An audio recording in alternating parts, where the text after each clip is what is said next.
দীর্ঘ 18 বছর পর আবারও ২৬শে মার্চের প্রথম প্রহরে জাতীয় প্যারেড গ্রাউন্ডে ফিরছে মহান স্বাধীনতা দিবসের সেই চিরচেনা কুচকাওয়াজ।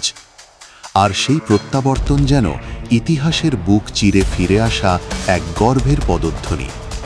রাজধানীর জাতীয় প্যারেড স্কোয়ারে ইতোমধ্যে শুরু হয়েছে ব্যাপক মহড়া ও প্রস্তুতিমূলক কার্যক্রম।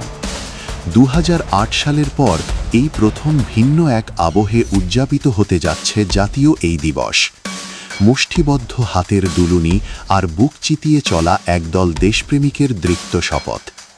বিগত কয়েক বছর কেবল বিজয় দিবসই দেখা মিলত সামরিক এই মহড়ার, কিন্তু ২০২৪ সাল থেকে সেই আয়োজনও থমকেছিল। তাই এবারের ২৬শে মার্চকে ঘিরে আয়োজনে কোনো কমতি রাখতে চাইছে না সশস্ত্র বাহিনী। এবারের কুচকাওয়াজে প্যারেড কমান্ডার হিসাবে দায়িত্ব পালন করবেন ৯ পদাতিক ডিভিশন ও Savar area commander major general S M. Asadul Haque. অনুষ্ঠানের শুরুতে রাষ্ট্রপতির সালাম গ্রহণের মধ্য দিয়ে ড্রিল প্যারেডের সূচনা হবে। এরপর একে একে অংশগ্রহণকারী কন্টিনজেন্টগুলো কুচকাওয়াজে অংশ নিয়ে রাষ্ট্রপতিকে অভিবাদন জানাবে।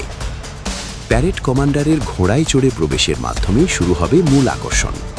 একে একে কুচকাওয়াজে অংশ নেবে east Bengal regiment, artillery, air defence এবং সামরিক পুলিশ বাহিনীর সুশৃঙ্খল কন্টিনজেন্ট। তবে কেবল মাটি নয়, রোমাঞ্চ ছড়াবে বাংলার আকাশও।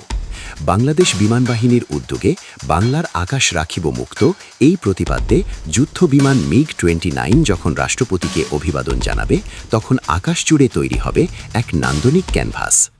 সাথে থাকবে প্যারাট্রুপারদের আকাশ থেকে মাটিতে নিখুঁত অবতরণ। সেনাবাহিনীর বিভিন্ন ইউনিট যেমন east Bengal regiment, Bangladesh infantry regiment, artillery, air defence, engineers, signal ও সামরিক পুলিশ বাহিনীর কন্টিনজেন্ট এবার কুচকাওয়াজে অংশ নেবে। আয়োজকরা জানান, গত কয়েক বছর কেবল বিজয় দিবসে সীমিত আকারে প্যারেড অনুষ্ঠিত হলেও ২০২৪ সাল থেকে সেটিও বন্ধ ছিল। তাই দীর্ঘ বিরতির পর স্বাধীনতা দিবসে কুচকাওয়াজের এই প্রত্যাবর্তনকে তারা একটি মাইলফলক হিসাবে দেখছেন। সবশেষে রাষ্ট্রপতির অনুমতিক্রমে প্যারেড কমান্ডার আনুষ্ঠানিকভাবে কুচকাওয়াজ সমাপ্ত ঘোষণা করবেন।